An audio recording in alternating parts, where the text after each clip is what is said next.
Saludos y bendiciones. Vamos a la clase correspondiente para el día de hoy en este núcleo denominado La Carucieña. Vamos a continuar con las clases de la fe. Ya vimos 3 horas de clase, las primeras 15 páginas. Vamos entonces a continuar desde la página 15 donde quedamos y nos toca ver, oiga esto, la fe es una fuerza espiritual que nos mantiene firmes e inconmovibles ante los ataques, por muy fuertes que sean en la vida. Les recuerdo que la fe es parte de la naturaleza de Dios en nosotros, que la fe como naturaleza de Dios en nosotros produce, es algo que no es movible, está permanentemente en nosotros, es algo que Dios ha determinado, ha establecido en la vida de cada uno de nosotros como tal, la fe. La fe es algo que para el mundo secular es sobrenatural. La fe no tiene que ver con lo psicológico, tiene que ver con nuestro espíritu. Por eso la fe es una fuerza espiritual. No decimos sobrenatural porque la fe, porque en el mundo espiritual ya para nosotros no hay nada sobrenatural. ¿Por qué razón? Porque en nosotros se impuso una vida eterna, una vida espiritual que para el mundo es sobrenatural, para nosotros tiene que ser natural. ¿Se copia eso? Naturalmente. Natural. Ok, porque nosotros hemos nacido de nuevo a este mundo sobrenatural, al mundo sobrenatural de Dios, de Cristo, de su palabra, del Espíritu Santo. El apóstol Juan dice que la fe en Dios es la que nos sostiene y nos mantiene para vencer al mundo. La fe, en una palabra que Dios haya decretado, es lo que nos hará inconmovibles ante los ataques del enemigo o las situaciones adversas que vienen en la vida. Jesús le dijo al tentador, las 3 veces que fue tentado, escrito está. Es decir, Jesús apeló ¿a qué? A lo que estaba escrito. Jesús depositó su fe sobre lo que estaba escrito. Por igual decir, así lo estableció y lo decretó mi Padre. Reitero, es la fe en lo que está escrito de lo que Dios decretó, dijo y estableció en su palabra, lo que nos sostiene y nos sostendrá por toda la vida. La vida está llena de circunstancias adversas y devastadoras, que serán como grandes desafíos, el cual nos llevará a tomar grandes decisiones en la cual vamos a salir triunfantes. Oiga, es a través de la fe en la palabra de no sufriríamos las más grandes derrotas. El texto sagrado dice, porque todo lo que es nacido de Dios vence al mundo. Ahora mi pregunta, ¿usted sabe que es nacido de Dios? ¿Usted está seguro que es nacido de Dios? Usted está llamado a vencer el mundo. Y esta es la victoria que ha vencido al mundo. Nuestra fe, primera de Juan 4:5. Pero nuestra fe es producto de la de Él, porque Él primero tuvo fe en nosotros y nos buscó. Ninguno de nosotros andaba buscando a Dios. Cada uno andábamos en nuestro andar, en nuestra pequeña vagancia, unos a un nivel, otros a otro nivel, pero cada uno andábamos en nuestras propias acciones, en nuestras propias ideas. Él tuvo fe en nosotros, Él nos buscó. Esa palabra que vino a nosotros por fe, produjo en nosotros fe. Y nosotros esa fe que se produjo la depositamos en el único autor y consumador de la fe que se llama Jesús el Cristo, Jesús el Mesías, Jesús el Redentor nuestro. Reitero, Juan dice, porque todo lo que es nacido de Dios vence al mundo. Quiere decir que si usted es nacido de Dios, si usted ha sido traído a Dios por el Espíritu y el Espíritu lo trajo a Cristo o Dios lo trajo a Cristo, usted está llamado a vencer el mundo. Dice, esta es la victoria que ha vencido al mundo, nuestra fe. El profeta Habacuc dijo, he aquí que aquel cuya alma no es recta, hablando de los no nacidos de nuevo, se enorgullecen. Más el justo, es decir, los que han sido justificados, los que le han entregado la vida a Jesús para ser justificado, dice, por su fe vivirá. Habacuc 2:4. El escritor a los hebreos afirma que el justo por la fe vivirá, lo que indica, subsistirá, permanecerá, se mantendrá firme ante los ataques de la vida. Hebreos 10:38, el pasaje completo dice, mas el justo vivirá por fe, y si retrocediere, no agradará a mi alma. Nótese que no dice se perderá, nótese que no dice que Dios lo va a desechar, dice que no agradará a la alma de Dios.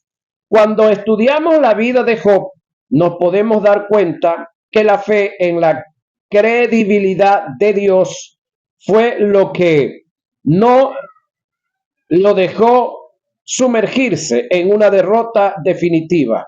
Es tan impresionante el milagro que se dio en este personaje, Job, por la fe que algunos historiadores y estudiosos de las escrituras alegan que Job fue un personaje, oiga esto, imaginario, es decir, que no existió, o ficticio, del cual se hizo un escrito en forma hipotética y alegórica, ya que en la realidad no hay un ser humano que supere el estado en la cual supuestamente cayó Job, supuestamente según los que suponen, ¿no?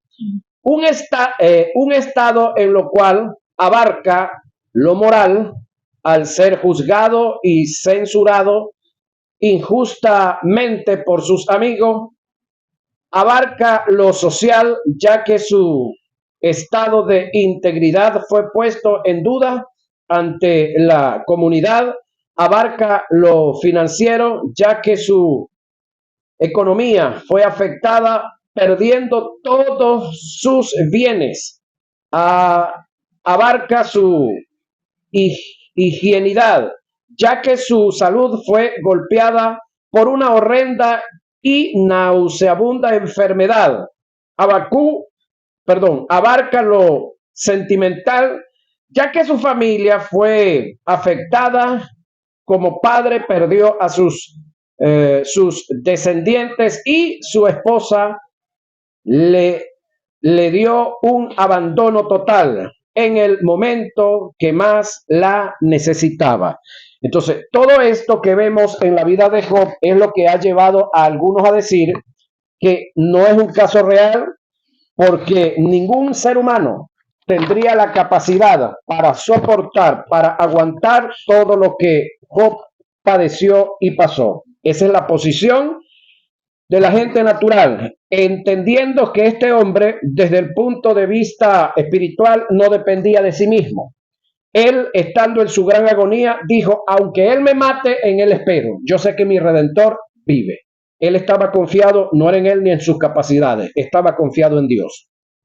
Todos estos estados en la cual Job cayó, lo debieron llevar a la más grande decepción, obsesión, decepción,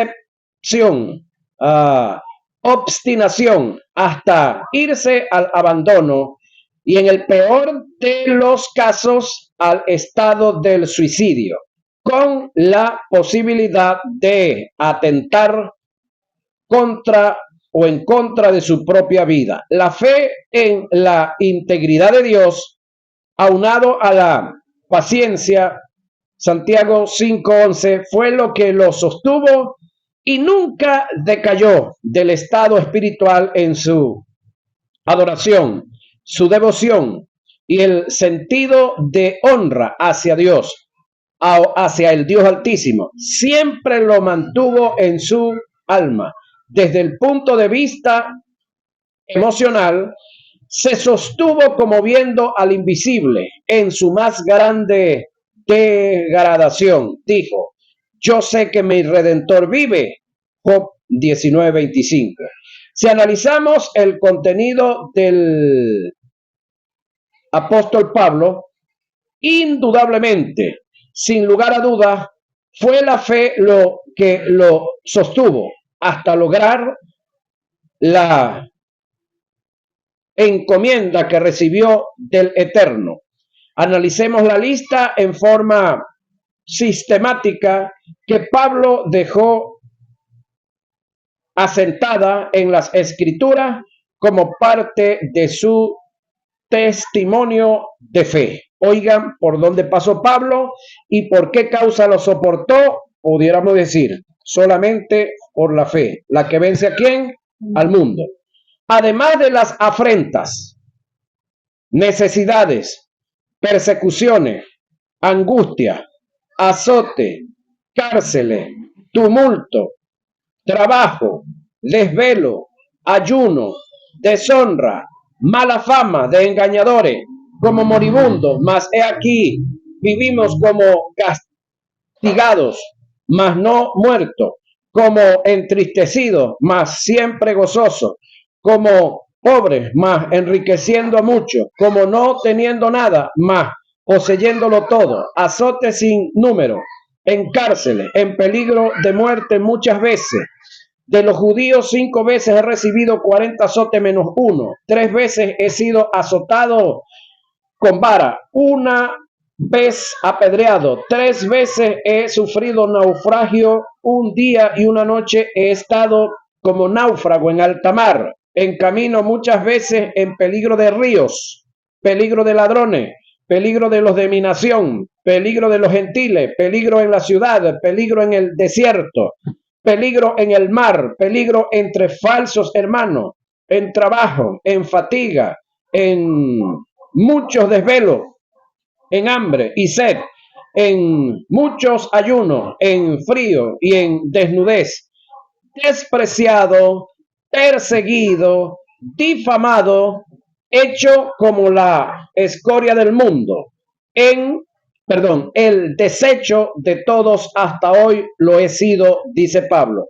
Ahora, ¿qué cree usted que fue lo que ayudó y llevó a Pablo a mantenerse y a sostenerse a pesar de todos estos ataques satánicos? Depositada en la palabra, en el llamado que tenía.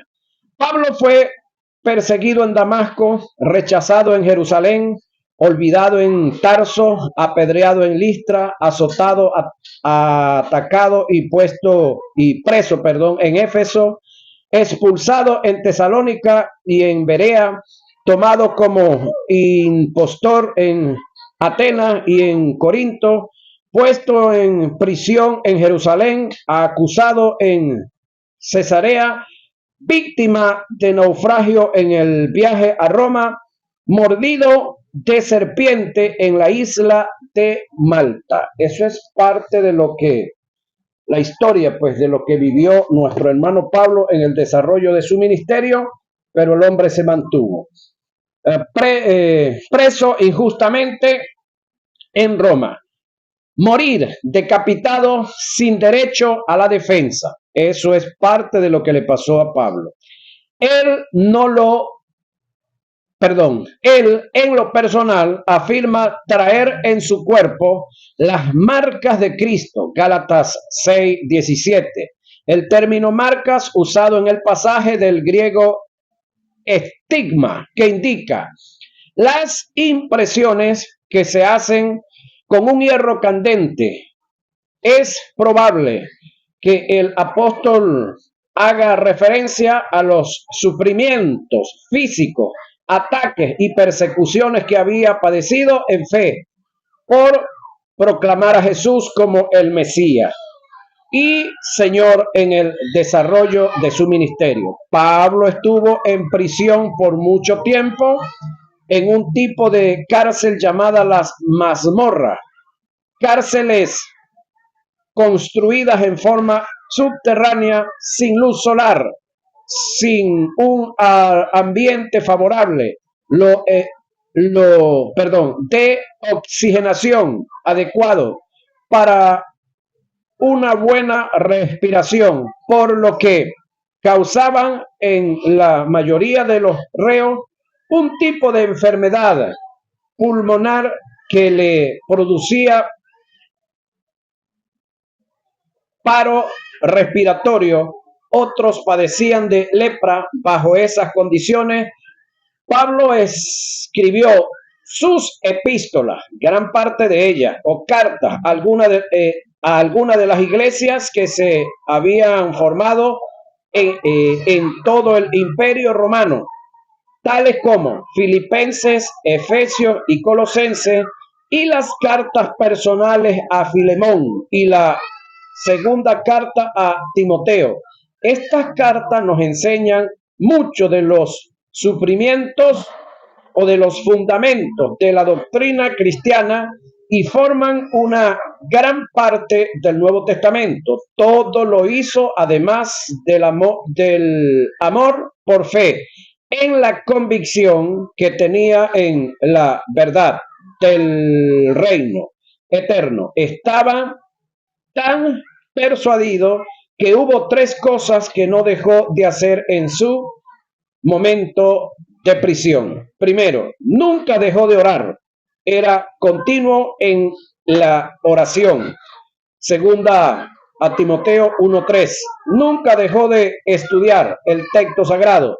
Segunda a Timoteo 4:13. Nunca dejó de escribir.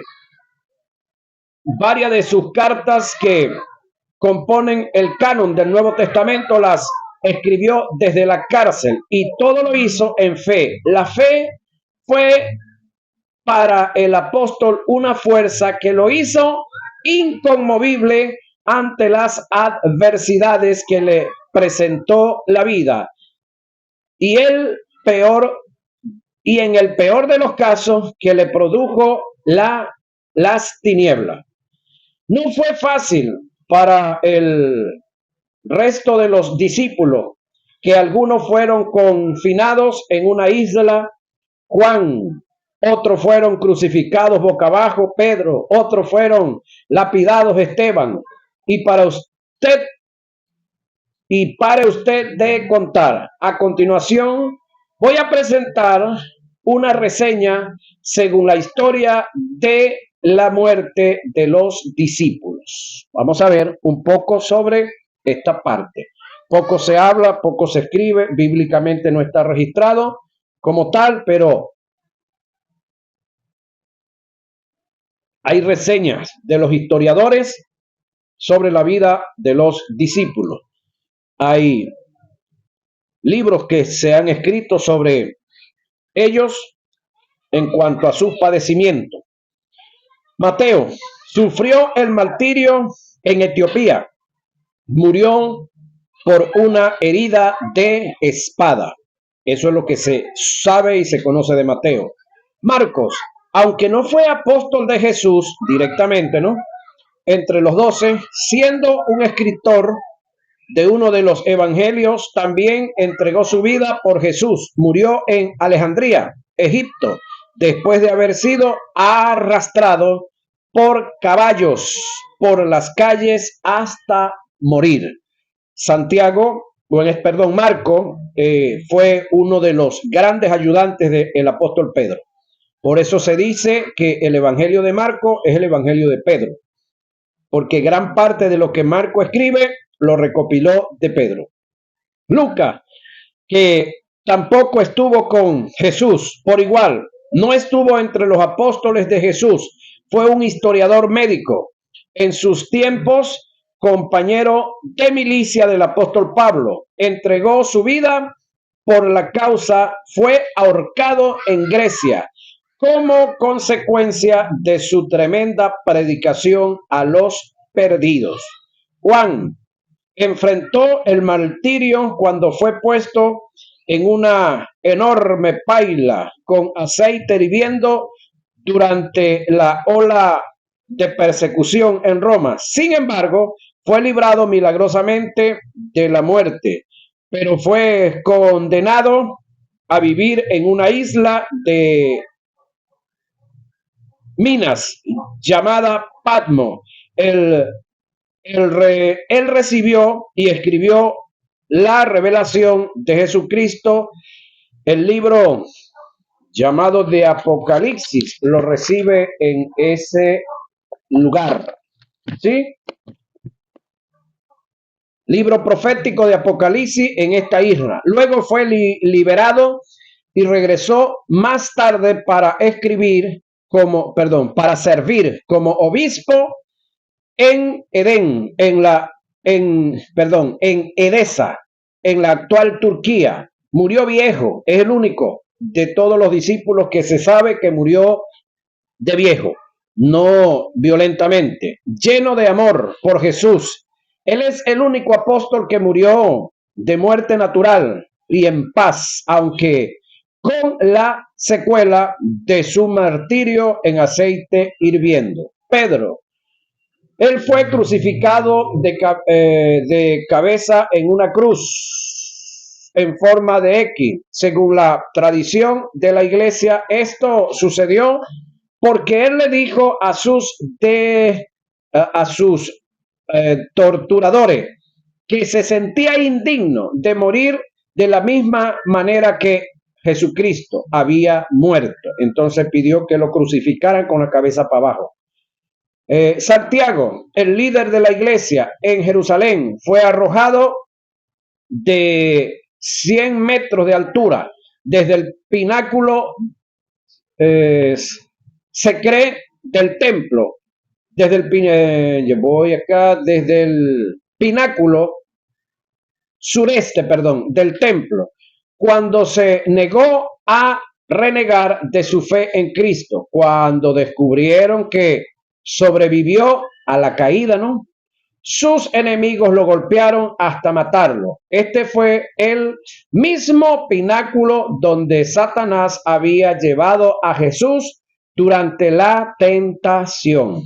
Santiago el Grande, hijo de Zebedeo, era de oficio pescador. Cuando Jesús lo llamó a una vida de ministerio y predicación, por ser un cristiano de influencia en la iglesia de los primeros cristianos, Santiago fue decapitado en Jerusalén. El oficial romano que vigilaba a Santiago miraba asombrado cómo Santiago defendía su fe en Jesús durante su juicio. Más tarde, este oficial caminaba junto a Santiago, oiga esto, al lugar de la ejecución. Impactado por la convicción de Santiago, este soldado romano declaró su nueva fe en Cristo ante el juez y se arrodilló junto a Santiago para aceptar la decapitación como castigo por seguir las creencias de Santiago, es decir, el mismo que lo custodiaba. Bartolomé, también conocido como Natanael, fue misionero en Asia, fue pregonero de nuestro Señor Jesucristo en la actual Turquía. Bartolomé fue martirizado por su predicación en Armenia, donde fue desollado y muerto por un látigo. Andrés, él fue crucificado en una cruz en forma de X en Petras, Grecia, después de haber sido azotado severamente por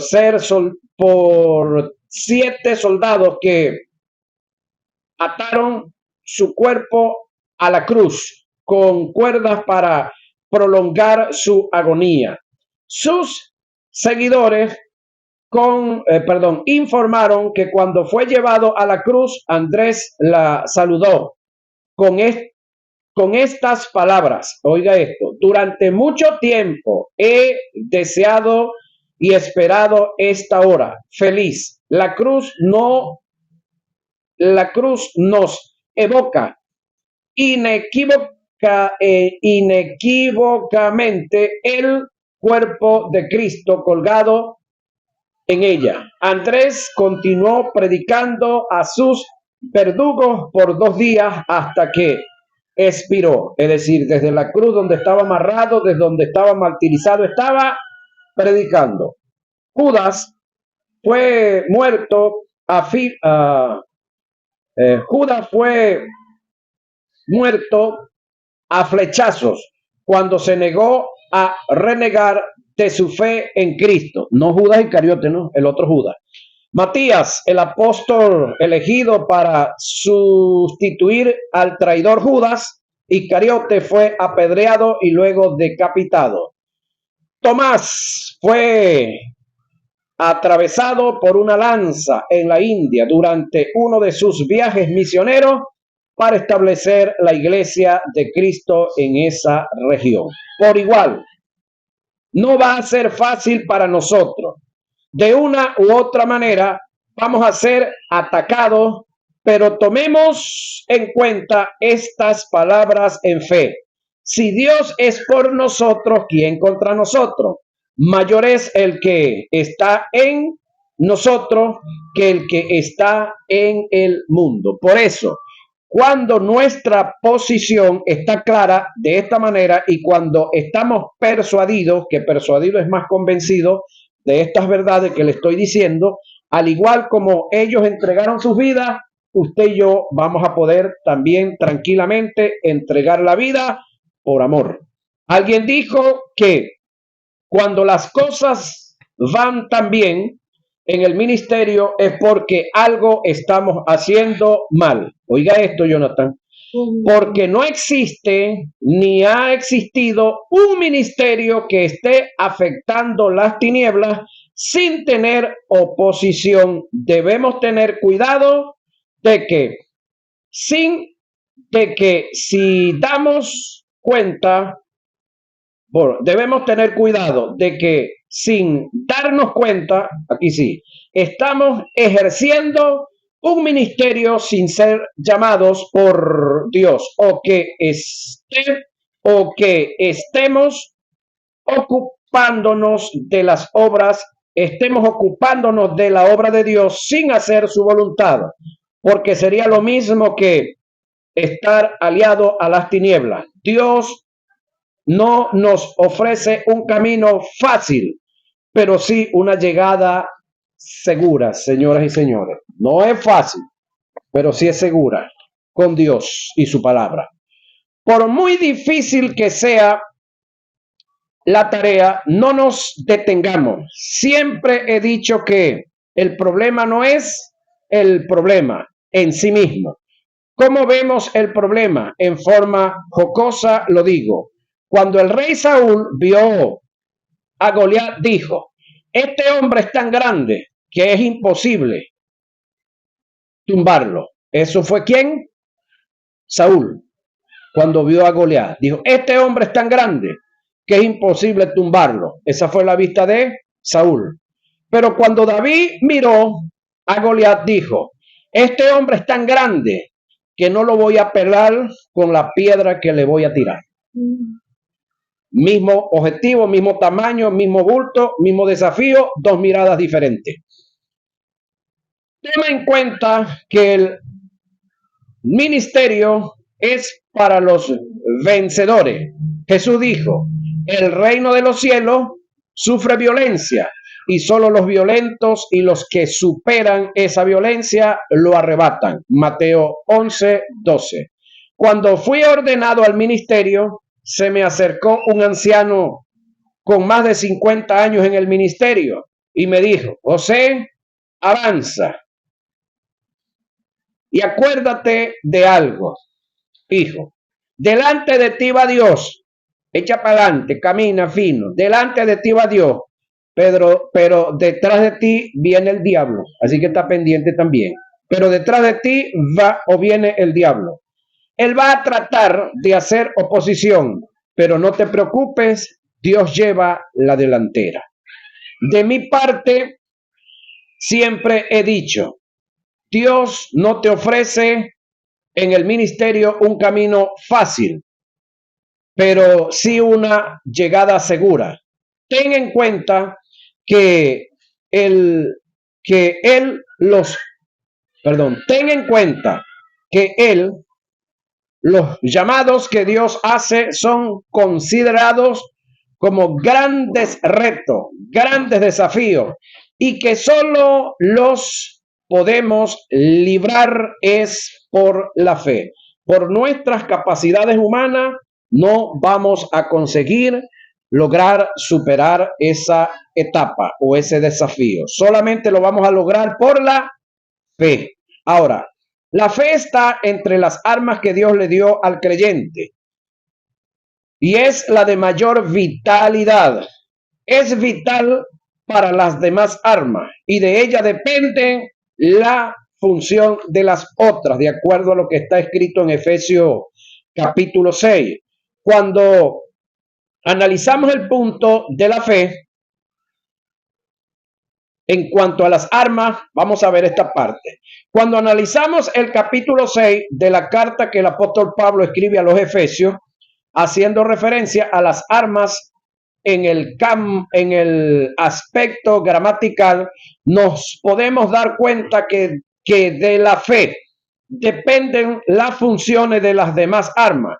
Y esto se puede entender tomando en cuenta el término sobre todo. Esto indica que el no hacer de la fe un estilo de vida es vivir desprovisto de las demás armas, ya que por falta de fe quedan neutralizadas las funciones de cada una de ellas. Es decir, en el capítulo 6 de Efesios se nos habla de un grupo de armas de las cuales han sido dejadas para nosotros y de paso se nos dice que nos vistamos con ellas. Pero para echarle mano a ellas necesitamos una principal y esa principal es la fe. Sin la fe no podemos acceder al casco de la salvación o yelmo de la salvación, a la coraza de justicia, no podemos acceder al arma que tiene que ver con la predicación del evangelio, no podemos acceder al resto de ellas. Todas van a operar es por la fe. Por lo tanto, debemos de profundizar y estudiar un poquitico más esto. Mira cómo dice el texto. Por tanto, tomad, trabajo suyo y mío, toda la armadura de Dios, trabajo suyo y mío, para que podáis resistir en el día malo. Cada quien va a tener su día malo. Y habiendo acabado todo, está firme. Está pues firme, ceñido vuestros lomos con la verdad, una de las armas, y vestidos con la coraza de justicia, otra de las armas, y calzados los pies, esta era la que decía, con el apresto del evangelio de la paz. Y ahora viene esta, sobre todo, tomad el escudo de la fe. Es decir, por encima de todo lo que le dije, usted y yo tenemos que tomar el escudo de la fe, Efesios 6, 13 al 16. Entonces, usted puede entregarle la vida a Jesús, pero si usted no conoce qué es la fe, de muy poco le va a servir la salvación que tiene. ¿Sí? Porque al recibir a Jesús la recibe por fe. Inmediatamente en usted es depositada la fe. Pero si usted no tiene conocimiento de lo que es la fe y dónde depositarla, ¿de qué le sirve la fe? Supongamos que usted ahorita le pone en las manos $50,000. La pregunta es, ¿qué usted va a hacer con eso? No lo diga. Si usted no tiene ahorita, si usted ahorita no tiene programa, ¿qué va a hacer? Si usted no tiene una idea de inversión, yo le voy a decir lo que va a hacer. Comer, pasear, comer, y va a quedar tan limpio como lo fue antes de que le dieran los 50,000. Pero si usted tiene una idea de trabajo, si usted tiene un plan de trabajo y usted está esperando que le llegue ese dinero para invertirlo, entonces le garantizo que usted más nunca será un limpio. Porque se va a comer, por decir algo, 10,000, pero 40,000 los va a poner a trabajar. No está malo que se coma ese lote, no está malo que ayude a varios, pero debe de recordarse que usted tiene que poner eso a producir. Entonces, si usted le entregó la vida a Jesús, no es para seguir siendo el mismo fracasado de siempre. No es para seguir siendo el mismo enfermo de siempre. No es para seguir siendo el mismo sufrido de siempre. No es para seguir siendo el mismo hombre o mujer que el diablo lo carga al garete, al chaparro y a patas para arriba y para abajo. No. Porque usted se le delegó una cantidad de armas, pero necesita conocer la primera con la cual usted va a echar mano de las otras. Y esa se llama la fe, que es de lo que estamos aquí hablando. Hay la necesidad, hermano querido, de conocer muy bien este material, de que esto se nos pueda iluminar, porque ya está revelado en el texto sagrado, en la Biblia. Y acá pues se ha organizado parte de todo lo que tiene que ver de la fe para que desde la perspectiva de la teología sistemática podamos estudiar sistemáticamente qué es la fe y nos apropiemos a través de la fe, porque ya está en nosotros, de las otras cosas que necesitamos apropiarnos, pero es a través de la fe. Vivir en fe, oiga, es hacer de Dios la única fuente de provisión. Es decir, si la fuente de provisión usted es Maduro, fracasado. Si la fuente de provisión para usted es Delcy Rodríguez, fracaso. Si la fuente de provisión para usted es María Corina, fracaso. Si la fuente de provisión para usted es Don Trump, fracasado. ¿Sí? La fuente tiene que ser Dios, única y exclusivamente Dios. Los canales, los que Dios decida usar. ¿Sí? Ahora, darle a Dios el primer lugar en nuestra vida es lo máximo. Es la máxima expresión de fe que podamos tener ante su presencia en nuestra vida de fe. Dios debe ocupar el primer lugar en oportunidades. Acudimos a Dios cuando hemos agotado todos los recursos y no vemos resultados. Y Él, por misericordia, nos atiende y nos auxilia. Esto se dio en el caso de la mujer del flujo de sangre que, por ignorar y no conocer a Jesús, se desvió de la fuente y buscó otras opciones que le llevaron a gastar todo lo que tenía en 12 años. Al ver el fracaso como última instancia, acudió a Jesús. En nuestros casos es muy diferente. Nosotros tenemos a Jesús, amén. Conocemos a Dios, amén. Amén. Somos templo y morada del Espíritu Santo, amén. Amén. Entonces, ¿por qué dejar la deidad en segundo lugar como última opción? Pero una mujer que desde hacía 12 años padecía de flujo de sangre, no eran 2 días, y había sufrido mucho de muchos médicos y gastado todo lo que tenía. ¿Usted sabe la cantidad de dinero que hay que tener para gastarlo en 12 años? Yendo a los médicos.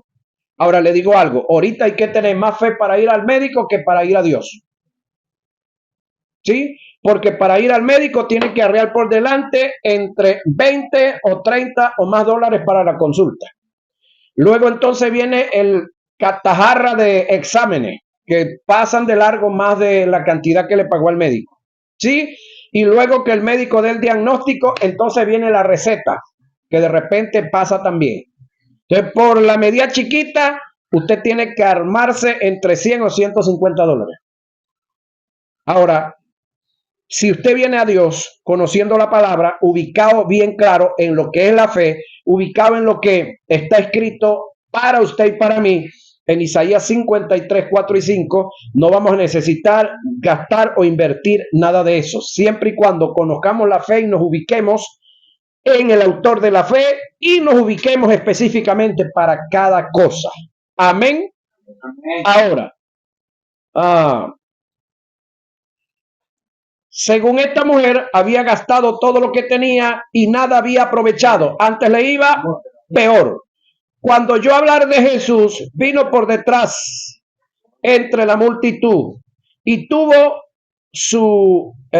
y tocó su manto, porque decía, si tocare tan solamente su manto seré salva.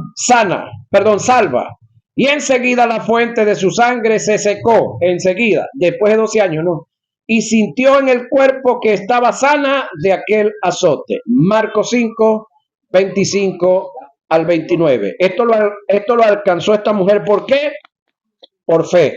Pero ¿cree usted que si esta mujer hubiese ido antes de estos 12 años, hubiese gastadose todo lo que se gastó y padecido todo lo que padeció los médicos? Entonces, ella no colocó a Dios como su fuente. ¿Cuál era su fuente? Los ahorros que tenía. Pero cuando se acabaron los ahorros, entonces comenzó a pegar el grito al cielo. Está como el dicho por ahí católico, que se acuerdan de Santa Bárbara cuando truena, ¿no? Y de Santa Lucía cuando le cae el sucio en el ojo. Debemos conocer claramente la diferencia que existe entre la fuente y el medio. Vamos a ver. La fuente es de donde proceden todos nuestros recursos. Es lo que suple y cubre todas nuestras demandas. Eso es la fuente. La fuente es de donde emanan las cosas, es decir, se deriva todo lo creado y de donde proviene toda la existencia. Es la misma sustancia. La fuente es lo absoluto, lo verdadero, lo que no cambia, no mengua, no falla, no se devalúa. Lo inefable, lo ilimitado es lo que se mantiene en sí mismo, es lo independiente y lo autosuficiente. Si estas verdades las llevamos a nuestras creencias y nos persuadimos de ellas, nuestra fuente, oiga, es y debiera ser Dios. Nadie debe ocupar ese lugar, porque cualquiera que usted coloque en ese lugar, para efecto suyo, pasa a ser un ídolo. ¿Sí? Porque el mundo, muchas veces hemos dicho que el mundo es idólatra. No. Los verdaderos idólatras son los que conocemos al Dios verdadero y interponemos entre el Dios verdadero y nosotros a otro que no es Dios. Esos son los verdaderos idólatras. Ahora, el medio es el elemento o canal que Dios usa para bendecirnos y que está sujeto a cambios en naturaleza. Es todo lo contrario a la fuente. Jesús en una de sus enseñanzas ilustró y mantuvo esta verdad, exhortando y reprendiendo a sus discípulos acerca del afán y la ansiedad, porque con dichas acciones, estaban negando en lo absoluto el que ellos estuvieran haciendo de Dios su única fuente. El término afán que aparece en el pasaje que a continuación vamos a estudiar proviene del griego meritnao, que indica ansioso, perturbado, acongojado, que en su más amplio mensaje encierra extremadamente preocupado.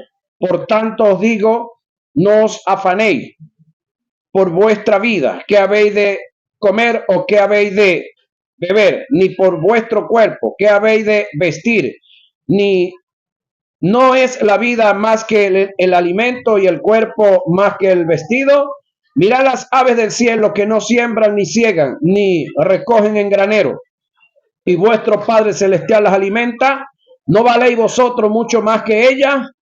¿Y quién de vosotros podrá, por mucho que se afane, añadir a su estatura un codo?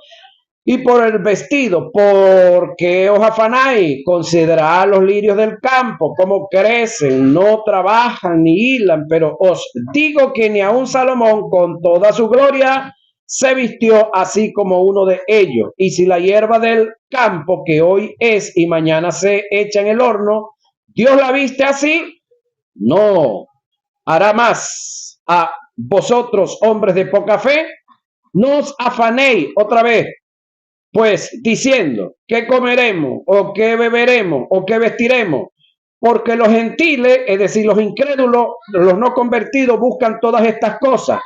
Pero vuestro Padre, que es la fuente celestial, sabe que tenéis necesidad de todas estas cosas, mas buscad primeramente el reino de Dios y su justicia, y todas estas cosas os serán añadidas.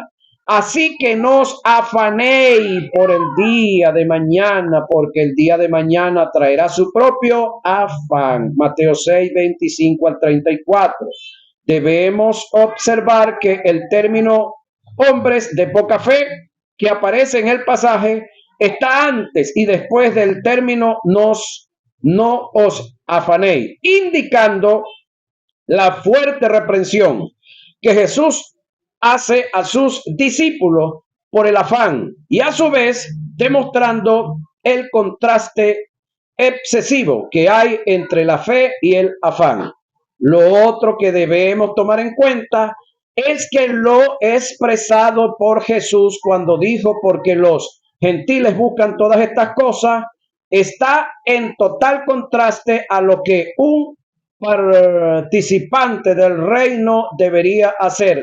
Toda persona aliada al reino eterno debería buscar primeramente, los beneficios del reino y entender por fe que todas las demás cosas le vendrán por añadidura porque Él es parte del reino de los cielos. Es decir, cuando usted y yo nos abocamos al reino, ¿sí? Cuando usted y yo ponemos en primer lugar el reino, estamos bien ubicados. Las añadiduras que van a venir a ti porque tú eres parte del reino también. Y Dios no va a desamparar su reino, entre los cuales eres tú y soy yo.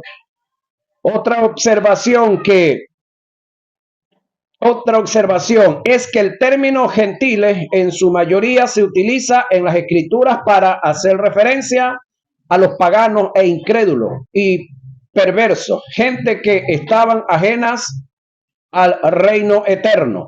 Aquí no conoce a quien no conoce a Dios, que no tenía relación con él y por ende no tienen su mentalidad en el reino de Dios.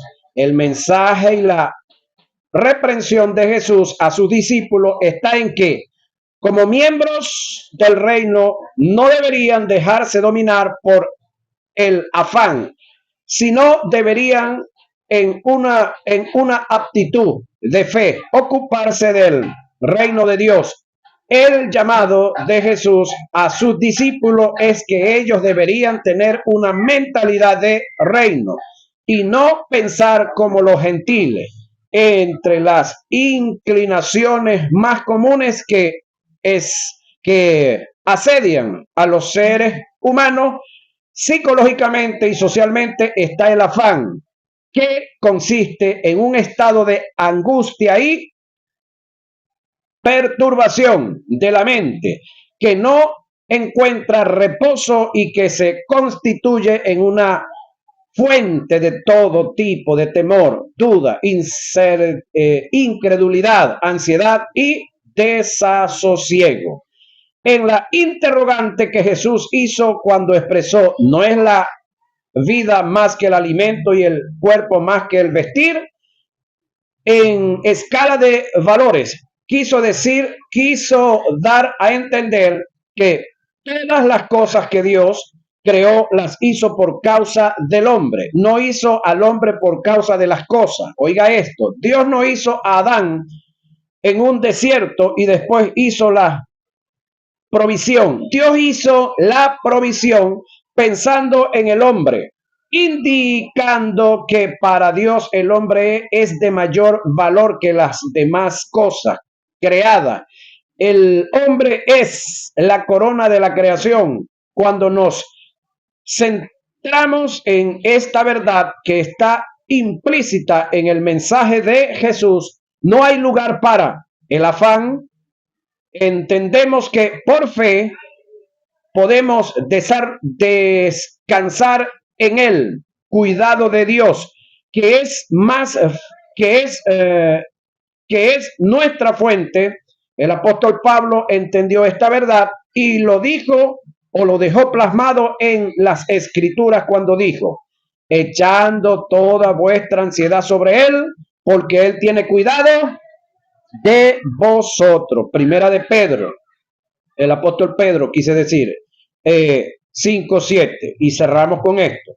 El rey David hizo de Dios su fuente, y a pesar de que estaba en una dispensación diferente a la nuestra y en una posición espiritual caída, con toda seguridad, en una mentalidad de reino, expresó, joven fui y envejecido, y no he visto justo desamparado ni su descendencia que mendigue pan. Salmo 37:25.